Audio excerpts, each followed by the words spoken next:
Lepo pozdravljeni in dobrodošli v mojem knjižnem kotičku. Današnja pravljica je prav posebna, saj jo poklanjam Adamu, ki ravno danes, 16. februarja leta 2026, praznuje svoj 5. rojstni dan. Adam, vse najboljše in najlepše. Naj bodo tvoji dnevi polni smeha, igrivih trenutkov, toplih objemov in radovednih vprašanj, ki vodijo do novih odkritij. Namreč današnja zgodba je zgodba o radovednosti, sanjah in potrpežljivosti. Spoznali bomo dečka Edvarda, ki prihaja iz družine arheologov in si že od malih nog želi, da bi tudi sam nekoč odkril nekaj res velikega in neverjetnega. In nekaj noči se mu je med čisto navadnim prekopavanjem domačega vrta zgodilo nekaj nepričakovanega. Nekaj, kar je spremenilo njegov pogled na svet in velika odkritja. Predlagam, da se udobno namestimo in prisluhnemo pravljici zaslavljenca Adama z naslovom Edvard in veliko odkritje.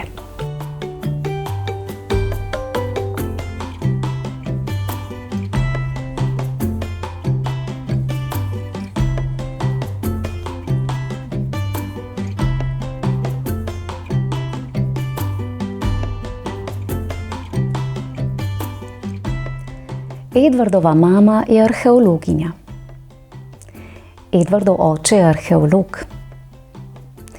Edvardova dedek in babica sta arheologa. In prav vsi so odkrili pomembna odkritja. Edvard pa ni še nikoli ničesar odkril. Niti enega samega fosila. Niti drobcene kosti. Niti koščka zaklada.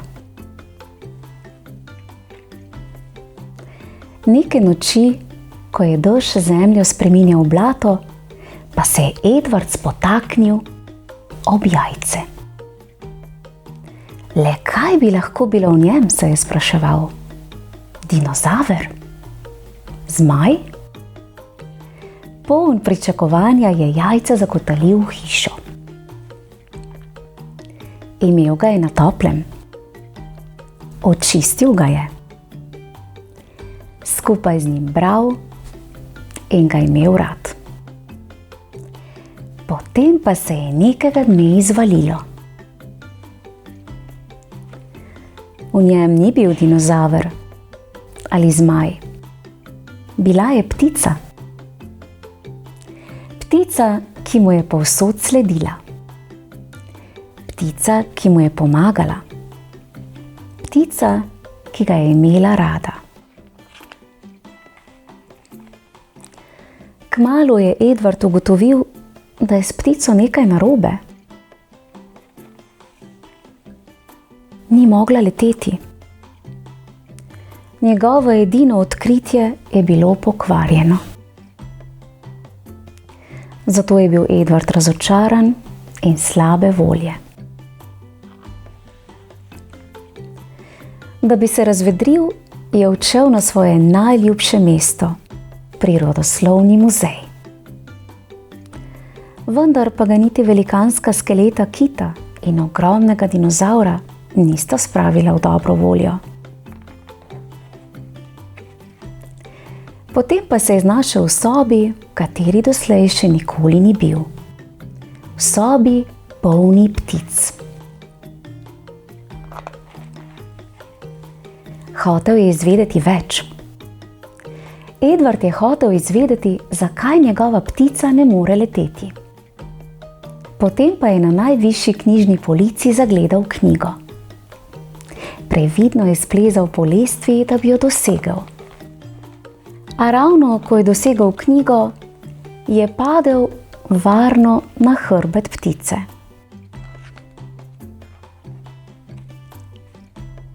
Saj nisi pokvarjena, je rekel Edvard. ti si Dodo. Dodi so živeli 100 let nazaj in ni bilo mišljeno, da bi leteli. Ti si nekaj posebnega. In tako je Edvard odkril pomembno odkritje o prijateljstvu.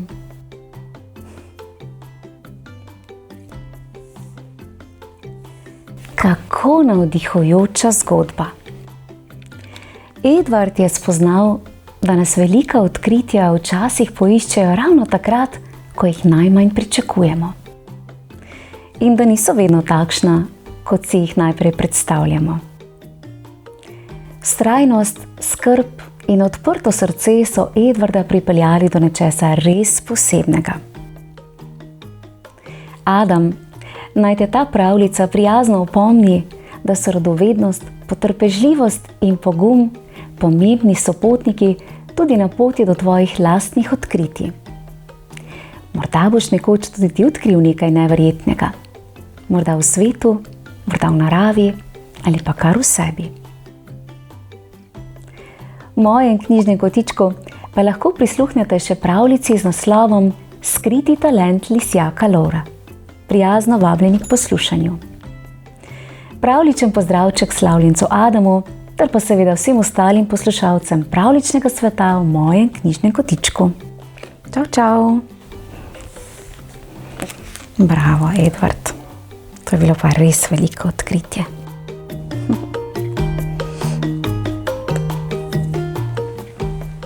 Kdo ve, mogoče se pa tudi v tem jajcu kaj skriva.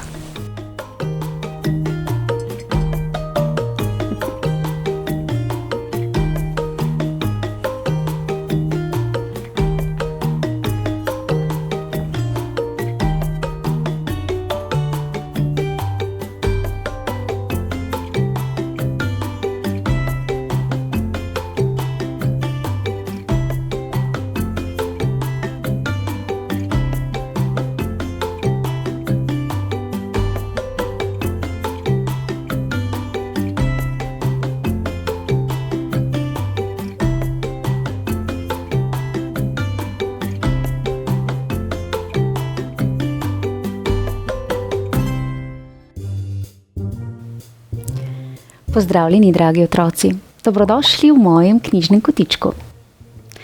Z današnjo čudovito pravljico bomo obiskali vasico pri Starem Štoru, kjer živijo številne živali in tudi prav poseben, malce drugačen pes. Namreč s svojimi besedami vse prepogosto reče kaj, kar druge živali prizadene, ter zaboli pri srcu. A v tej zgodbi bomo spoznali, kaj se zgodi, ko se mu nekdo prvič ne umakne, ampak ga prijazno pogleda v oči ter nagovori z lepimi besedami. Zanimivo, kaj ne? Predlagam, da se udobno namestimo in prisluhnemo čarobni pravljici z naslovom Lepa beseda.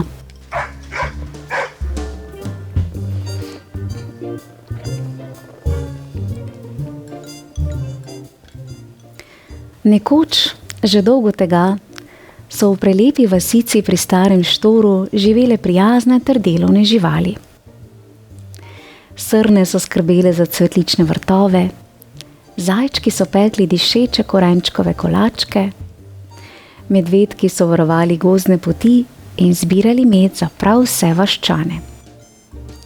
Ne boste verjeli, lisice so bile prave umetnice. Najraje so slikale s cvetnim prahom in prirejale umetniške razstave. Številne čebelje družine so skrbno opraševale drevesa, sadovnjake in gozdne robove. Najstarejša prebivalka vasi, sova, pa je zvečer pela uspavanke in bdela nad mirom v vasi. Med vaščani pa je v malce zanemarjenem domu živel pes Bruno. Najraje je postopal po vasi in precej nesramno ogovarjal ostale vaščane. Njegove besede so marsikoga užalile, ter ga tudi prizadele. Ko je nekoč mimo priskakljala zajčica Bela, je Bruno namesto pozdrava rekel: spet si vsa razkuštrana. Tvoja frizura izgleda kot sračje gnezdo, je v smehu dejal. Bela je zardela, se hitro obrnila in s povešenimi ušesi stekla nazaj v svoj brlog. Bruno pa se je še naprej smejal na ves glas. Uboga zajčica, so pomislili vaščani, a nihče ni storil prav ničesar. Vsak se je le vrnil k svojemu opravilu. Na čudovito sobotno dopoldne je Bruno srečal metuljčico Megi ter nesramno pripomnil. Važička, tvoje barve me tako bodejo v oči, da bi potreboval sončna očala. Megi je zatrepetala z nežnimi krili, želela nekaj reči, a je njene nežne besede odnesel veter. Nato pa je s solzami v očeh odletela v senco cvetoče jablane in neutrudno jokala. Nekoč je čebelar, medvedek Medo, s košaro medu stopil mimo Bruna, ta pa mu je zabrusil. Te tvoje čebele so tako glasne. V ušesih nenehno slišim njihovo nadležno brenčanje. Saj ne morem niti razmišljati od tolikšnega hrupa. Medo je ostal brez besed. Sklonjeno glavo je tiho odkorakal proti svojemu brlogu. Vaščani so znova slišali Brunove nesramne besede. A tudi tokrat se ni nihče opogumil in stopil medvedu Medo v bran. In ko je stara sova ob čudovitem sončnem zahodu pela svojo večerno uspavanko, je Bruno glasno zagotrnjal. Če bi tvoje petje slišal kamen, bi se razpočil od obupa. Sova je želela nekaj reči, a njen čudoviti glas je kar izginil. Žalostnim pogledom je zaprla kljun in se odpravila proti svojemu domu. Vaščani so se Bruna izogibali, ter se mu vedno znova umikali. Nihče namreč ni zbral vsaj kanček poguma in mu odkrito povedal, kako zelo njegove besede bolijo in puščajo žalostne sledi. Nekateri vaščani so ga tiho ugovarjali, drugi pa so se raje skrili za najbližji grm, kot da bi tvegali nov spodljaj. A nekega dne je v vasico prišla čudovita ter prijazna muca Liza. Njena dolga, gosta dlaka se je bleščala kot zvezdni prah. Njena eleganca pa je zanetila iskrico v srcu vaščanov, vsi so se obračali za njo. Prav vsi vaščani so jo občudovali. No, skoraj vsi. In ko sta se muca Liza in pes Bruno prvič srečala, je pes grdo zabrusil. Izgledaš, kot da bi se posula z bleščicami in pri tem zelo pretiravala. A Liza se ni niti zdrznila. Prijazno ga je pogledala v oči in rekla: Najlepša hvala za opasko. Kako lepo, da imaš tako oster pogled. A meni so bolj všeč prijetne misli kot ostre besede. Kaj pa tebi polepša dan? Bruno je začudeno pogledal in dodal: Ne nakladaj, da o tvojem načičkanem krilcu sploh ne govorim. Spominja me na kup zmečkanega listja. Liza je mirno nadaljevala. Hvala, zelo zanimiva primerjava. Mimogrede, te lahko povabim na skodelico toplega mleka z vaniljo? Jaz ga naravnost obožujem, saj se že v prvem požirku znova počutim umirjeno. Greva? Bruno je zarenčal. Utihni že, tvoj glas zveni, kot da bi si star maček brusil kremplje po steklu. Lize besede niso vznemirile. Z nežnim glasom je rekla: Veš, včasih tisti, ki grdo govorijo, nosijo v sebi kaj težkega. Jaz pa verjamem, da imaš tudi ti kaj lepega v sebi. Morda nekaj, kar si že dolgo nisi upal povedati. Kaj pa, če bi danes nekomu polepšal dan? Bruno je začudeno pogledal Lizo in pri tem začutil nelagodje. Naslednji hip pa je otrpnil. Zamislil se je. Prav nihče mu še ni namenil tako prijaznih besed. Še nihče ga ni nagovoril tako lepo. Ne s strahom, ne z jezo, temveč s prijaznostjo. Jaz ne vem, je zamrmral Bruno. Liza ga je znova prijazno povabila na skodelico toplega mleka z vaniljo ter prijeten pogovor. No, mogoče bi si pa res lahko vzel nekaj minut časa, je nekoliko zmedeno dejal Bruno. Liza ga je pogledala v oči ter se nežno nasmehnila. Odlično. Predlagam, da se sprehodiva do kavarne pri Zlatem srcu. Pojdiva. In tako sta se Bruno in Liza sprehodila po vasi, obdana z lepimi besedami ter mislimi. Vaščani so osuplo opazovali prizor. Bruno, ki se prav nikoli ni iskreno nasmehnil ali koga prijazno ogovoril, se je po vasi sprehajal z muco Lizo, se nežno smehljal in v njegovih očeh se je iskrila lepota. Lepota, ki jo je vedno znova skrival. Izgledal je drugačen. Kot v pravljici so iz oblakov posijali topli sončni žarki, obsijali vasico pri starem štoru, lahen vetrič pa je prinesel upanje. Upanje na brezskrbne ter predvsem prijetne dni. In tako je tudi bilo. Lepe, prijazne besede so v vasico prinesle umirjenost ter čarobnost, česa ni uspela doseči nobena graja ali zbadljivka. Prinesle so korenite spremembe, ki so še bolj povezale vaščane ter jim omogočile umirjeno življenje. Bruno se je vsakemu, ki ga je prizadel, opravičil, kljub temu pa še ni postal popoln. Kdaj pa kdaj je v šali še vedno izrekel kakšno zbadljivko. A dnevi so minevali in življenje je postalo prijetno, polno upanja, kar je opazil ter občutil tudi Bruno. In Bruno je sčasoma znal tudi sam prisluhniti, se nasmehniti in celo pohvaliti. In tako je vasica pri starem štoru zares zažarela. Ne le zaradi cvetočih dreves in skrbnih vaščanov, ampak tudi zato, ker je v njej zares zaživela stara modrost, ki pravi: lepa beseda, lepo mesto najde. Ja. Pa še kako se strinjam s pregovorjem: lepa beseda, lepo mesto najde. Bravo, Liza, za pogum ter vztrajnost. Naučila si nas, da s prijaznimi besedami dosežemo mnogo več kot pa z grajo. In zagotovo lahko lepe besede polepšajo dan ter spremenijo srce, kar smo spoznali v današnji pravljici.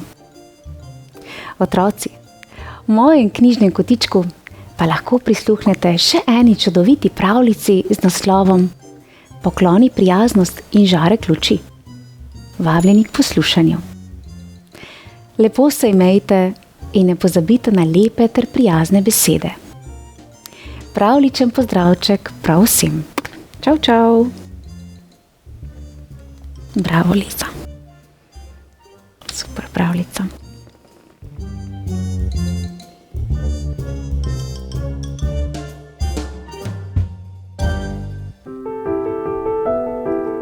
Lepo pozdravljeni in dobrodošli v mojem knjižnem kotičku.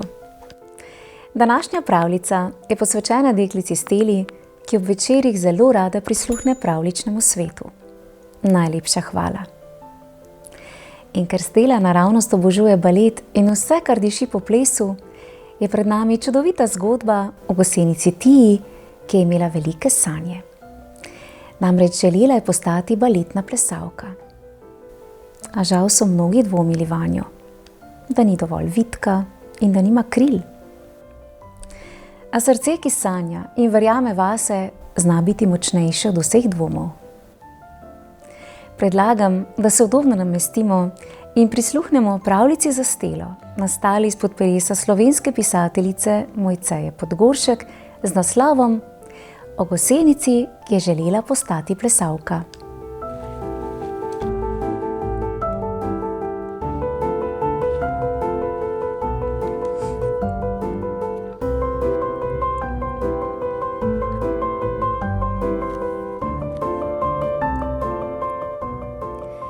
Nekega dne je gosenica Tija skozi priprta vrata baletne hiše zaslišala prelepo melodijo.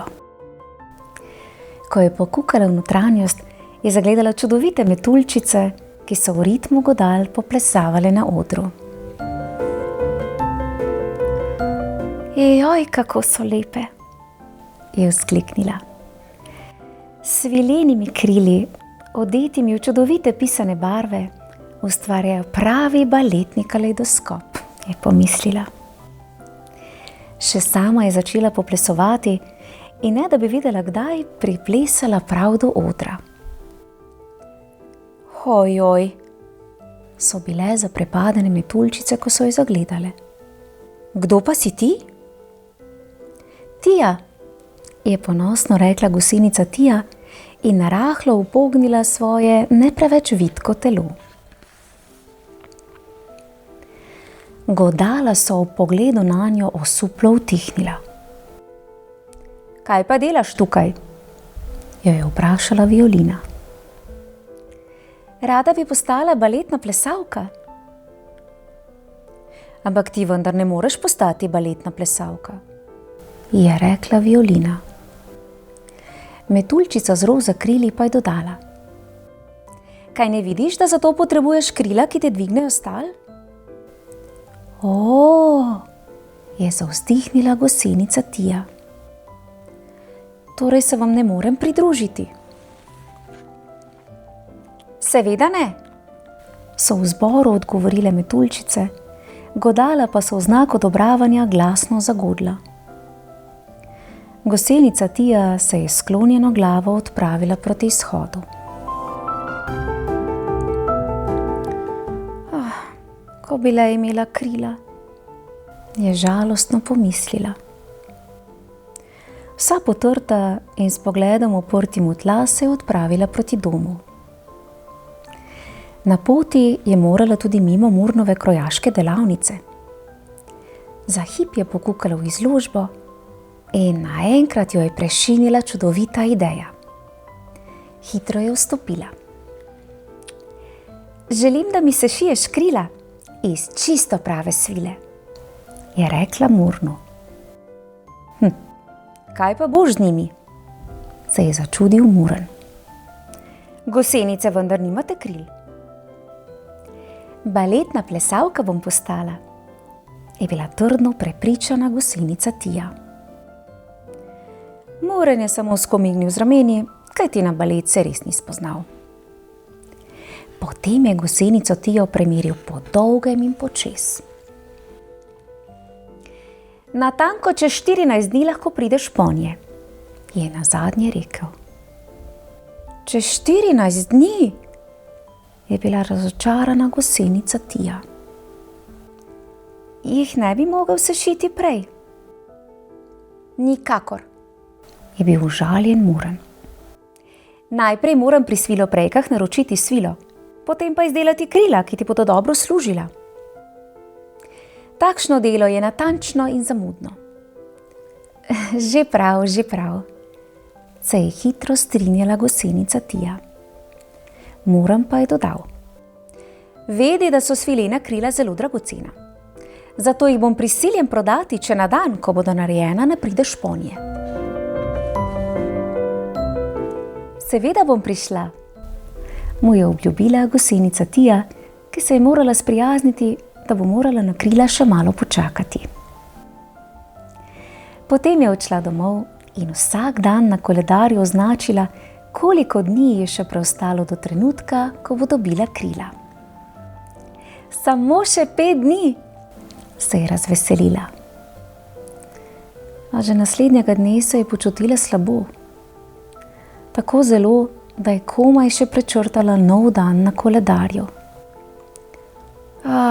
Še 4 dnevi, je zavzdihnila. Toda prav kmalu je obležala. Mrazilo jo je in pokriti se je morala z debelo odejo.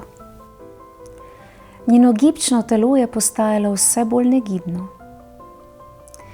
In ko jo je do kril ločil le še en samcati dan, se niti premakniti ni mogla več. Tiho je objokavala svojo nesrečno usodo. Kajti vedela je, da naslednjega dne ne bo mogla po krila, ki jih je naročila Primornu. In tako se je zgodilo.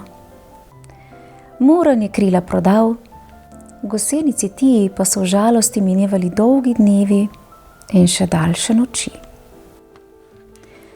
Vse dokler je nekega jutra z nje zdrsnila debela in težka odeja. Zdaj se je spet lahko premikala in bila je lahka kot pero in kar naenkrat se je dvignila s tal. Letim, letim, prav zares letim, je presrečna vzkliknila. Poletela je visoko v zrak in potem še višje, pa skozi okno in navzdol po ulici. Kako lepa metuljčica, so sklikali vsi, ki so jo videli. In že so jo krila ponesla v baletno hišo. Godala so ob pogledu na njeno lepoto zaprepadeno utihnila. In metuljčice so prenehale poplesavati, da bi jo lahko občudovale. Kako si lepa, so ji govorile. Bi hotela zaplesati z nami? In gosenica Tija, ki ni vedela, da bo postala prelepa metuljčica, se jim je pridružila na odru. Ob čudovitih zvokih godal je odplesala svoj prvi baletni ples. In potem še enega in še enega. In plesala je in plesala in preplesala vse svoje življenje.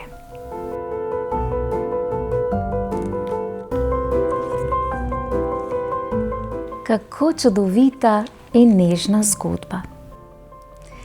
Gosenica Tija nas je spomnila, da se sanje ne uresničijo čez noč. Rastejo počasi, prepredene s trudom, potrpežljivostjo in pogumom. Draga Stela, naj te ta pravljica opomni, da lahko s srčnostjo in vztrajnostjo dosežeš vse, o čemer sanjaš. Morda danes še plešeš v domišljiji, jutri pa že na pravem odru. Mojem knjižnem kotičku pa lahko prisluhnete še eni slovenski pravljici za grajenje pozitivne samopodobe z naslovom Medvedek Mavri in gosenica. Prijazno vabljeni k poslušanju. Pravličen pozdravček Steli in pa seveda vsem ostalim poslušalcem pravličnega sveta v mojem knjižnem kotičku. Čau, čau! Bravo! Samo vztrajati je bilo potrebno, ne?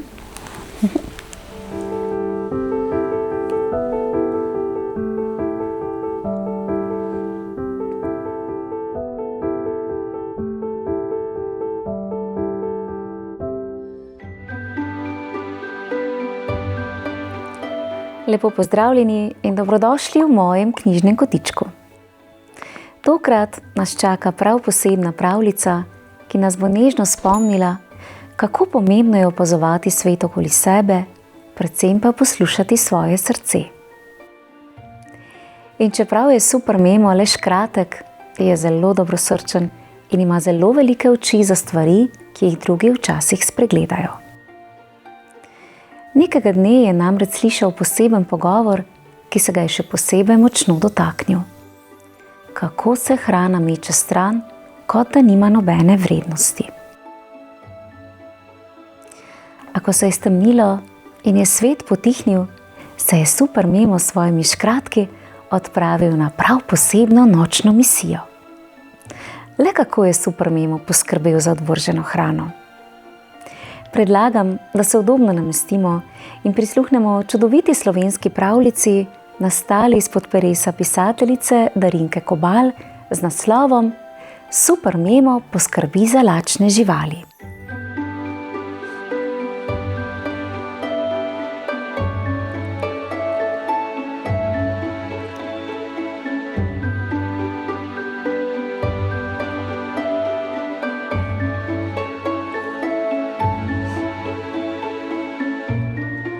Večerilo se je že in otroški glasovi na igriščih in ulicah so počasi utihnili.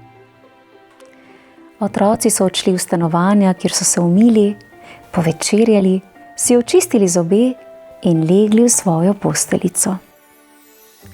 Tudi Dora, deklica, katere domišljija se je na njenem novem, posebno mehkem in udobnem vzglavniku povzpela do mavričnih višin. Ko so ji začeli zaspančki sedeti na očke, se ji je zazdelo, da je zaslišala nenavaden šum in pogovor, ki je prihajal iz smetnjaka. Tako sem razočaran. Bil sem najlepši, najkrhkejši rogljiček, pa sem končal v smetnjaku. Še bolj me žalostijo besede dečka, ki me je zavrgel samo zato, ker v svojem trebuščku nosi marmelado. On pa je hotel čokolado. Tudi jaz sem bila okroglolična gospodična. Tako mamljivo sem dišala, da je mladi očka z deklico namenoma počakal, da sem bila pečena. Potem me je z velikim užitkom odgriznila še vso hrustljavo in svežo žemljico. A je ugriznila enkrat, dvakrat, nato me je zavrgla. Ko bi me vsaj njen očka pojedel do konca.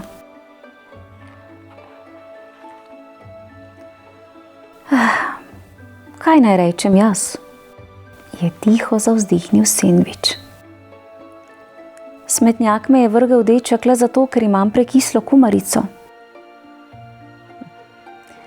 Kakšna škoda. Res je tako. Ampak vse to se dogaja, ker ljudje nimajo več domišljije. Njihova življenja se vrtijo tako hitro, da so pozabili, kaj so jih učile njihove babice. Se je oglasil suhi krajec kruha. Kaj je to domišljija?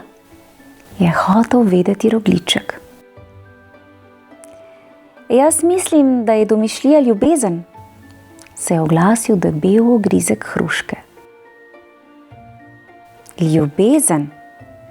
Kaj ti veš, kaj je ljubezen in domišljija? Sta ga osorno zavrnila žemljica in rogljiček. Vem. Nekaj dni sem ležal v pleteni košarici na mizi. Blizu je stal televizor in ljudje so kar naprej zijali van. Večkrat so gledali ljudi, ki so kuhali.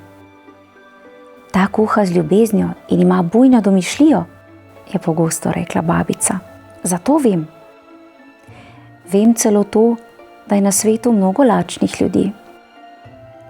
Še posebej se mi smilijo lačni otroci.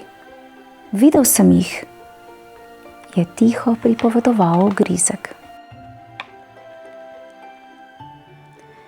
Tega pogovora ni slišala samo deklica Dora, ampak vsi škratki, ki so jih glasovi iz ulice in nemirno spanje Dore priklicali iz njihovega skrivališča.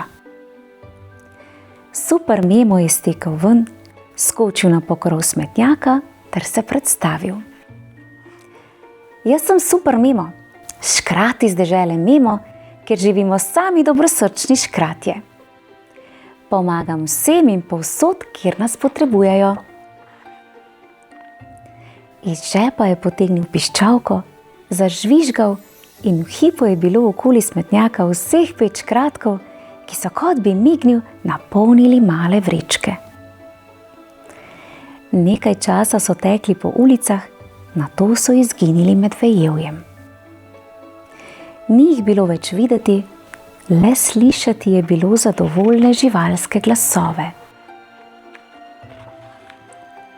Kako tudi ne? saj je bila sredi jase prava gostija. Presto je grizla veverička Tička, krajec je jedel zajec Rajec, rogliček ptiček Tiček, žemljico pa je grizljala miška Frančiška.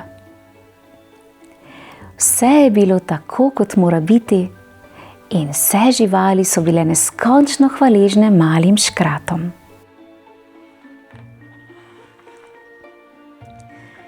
Ko se je Dora zjutraj zbudila, je bil njen vzglavnik spet mehak in topel, saj je bil poln malih škratkov, ki so že bili na svojem mestu. Deklica Dora se je spominjala svojih sanj, a mamica je ni mogla razumeti in verjeti njeni zgodbi. Prepričana je bila, da ima njena malčica bujno domišljijo. Le kako naj bi verjela njej in očku, da so tu, prav tu, v njenem vzglavniku, res domati mali prebrisani in neskončno domiselni škratki, ki prijateljujejo z njeno malo deklico.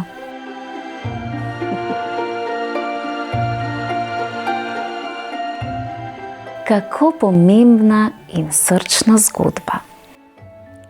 Super Memo nas je prijazno opomnil, da hrana ni nekaj samoumevnega in da ima vsak košček svojo vrednost. Ko s hrano ravnamo spoštljivo in premišljeno, lahko pomagamo ne le sebi, ampak tudi drugim. Majhna, a dobrosrčna dejanja štejejo. V mojem knjižnem kotičku pa lahko prisluhnete še eni pravljici, nastali izpod peresa slovenske pisateljice Darinke Kobal z naslovom Super Memo pomaga zobostrahcem. Prijazno vabljeni k poslušanju. Pošiljam vam pravličen pozdravček v družbi Super Mema in njegovih škratkov. Čau, čau! Bravo, Super Memo! Odlična ideja!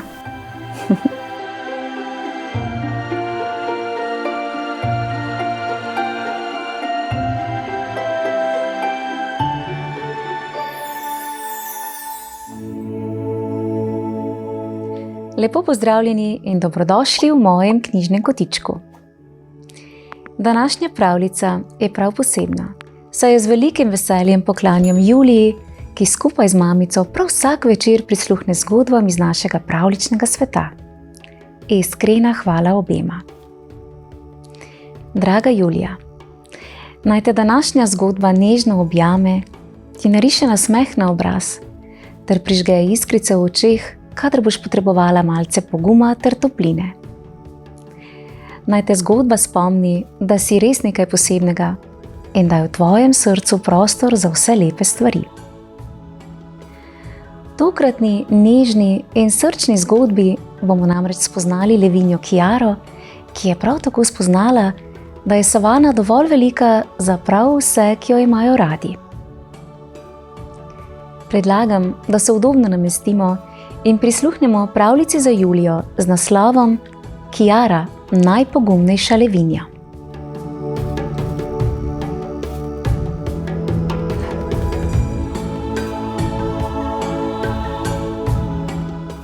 Na robu zlate savane, tam, kjer se sonce zvečer nežno potopi v visoko travo, je živela majhna levinja po imenu Kiara. Kiara je bila nekaj res posebnega. Njene oči niso bile le zlate kot pri drugih levih, ampak so bile v barvi jantarja in v njih so se lesketale drobne modre iskrice. Mami Nala je vedno govorila, da so v njenih očeh zrcali sinje modro nebo. Nekoč, ko je bila Kiara še čisto majhna kepica z mehkim kožuščkom, so bili vsi skupaj srečna družina. Kiara z mamico Nalo in očkom Aaronom. Skupaj so se greli ter poležavali na soncu in uživali v skupnih trenutkih. A nekega dne se je savana začela spreminjati. Poti Kiarine mamice in očeta niso več tekle v isto smer. Začela sta hoditi vsak po svoji strani prostranega travnika in Kiara kar naenkrat ni več zaspala med obema hkrati. Mami, sem jaz kriva, da očka ne živi več z nama? Je nekega večera tiho vprašala Kiara, ko so se v njenih jantarno obarvanih očeh nabrale solze. Mami jo je tesno objela in ji z najmehkejšim glasom zašepetala. Nič nisi kriva, Kiara. Ti si tista, ki naju še vedno povezuje in tako bo ostalo za zmeraj. Včasih se odrasli levi razidejo, a njihova ljubezen do mladičev ostane močnejša od katerekoli nevihte. Čez nekaj časa je mami Nala spoznala novega leva po imenu Leon. Leon je bil igriv, glasen in poln smeha. Kiara se je sprva spraševala, ali bo v savani dovolj prostora za vse, a Leon jo je s svojimi besedami hitro pomiril. Tvoja savana se ni zmanjšala, Kiara. Zdaj je postala še širša in v njej je še več prostora za tiste, ki te imamo radi. In tako se je Kiarino življenje začelo odvijati na dveh čudovitih koncih savane. Pri očetu Aaronu se je še naprej učila modrosti. Naučil jo je, kako prisluhniti šepetu vetra, kako potrpežljivo čakati v visoki travi in kako prepoznati prihajajočo se nevihto, še preden pade prva dežna kaplja. Z njim so bili večeri mirni in polni globokih pogovorov. Kiarine oči so ob Aaronu postale globoke in mirne kot večerno nebo. Pri očimu Leonu pa je bilo vse drugače. On jo je učil skakati čez najvišje suhe veje in rjoveti tako glasno, da so se še ptice prestrašeno dvignile v zrak. Z njim je bila savana polna igrivosti in smeha. Ob njem so Kiarine oči zažarele in se zaiskrile kot sončni žarki na vodi. Včasih pa so se drugi mladiči tiho spraševali. Poglejte Kiarino družino. To ni običajno. Vsak ima samo enega očeta. Kiara je skozi šepet vetra slišala njihove glasove. Takrat se jim je pridružila, ponosno dvignila svojo lepo glavo, njene nenavadne oči pa so se odločno zasvetile. Jaz imam dva, jim je odgovorila. Eden me uči miru, drugi me uči ognja. In ker imam dva, je v mojem srcu prostora za še več ljubezni in modrosti. Mladiči so utihnili, saj nihče ni znal tako dobro prisluhniti tišini kot Kiara in prav nihče se ni znal tako pogumno veseliti novih izzivov. Nekega poletnega dne pa je nad savano pobesnela strašna nevihta. Veter je tulil in mladiči so bili prestrašeni. Kiara pa se ni zmedla. Spomnila se je Aaronovih nasvetov o vetru in natančno je vedela, kam se skriti. Ob tem pa se je spomnila tudi Leonovega poguma in zarjovela tako močno, da so ji vsi sledili v varno zavetje. Ko se je nebo naslednjega dne razjasnilo, so vsi v krdelu spoznali, da je Kiara prav zagotovo najpogumnejša med njimi.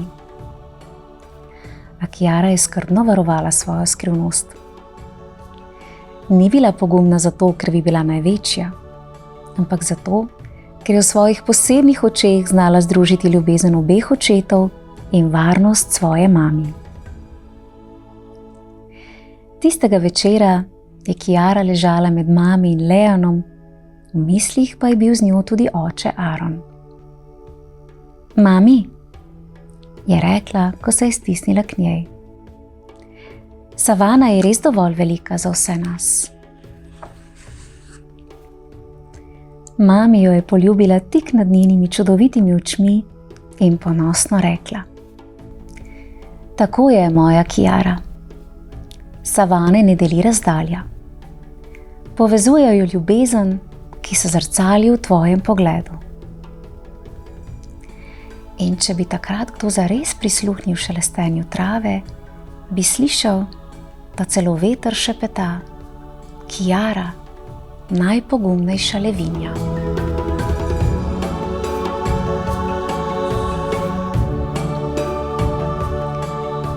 Kako čudovita in topla zgodba.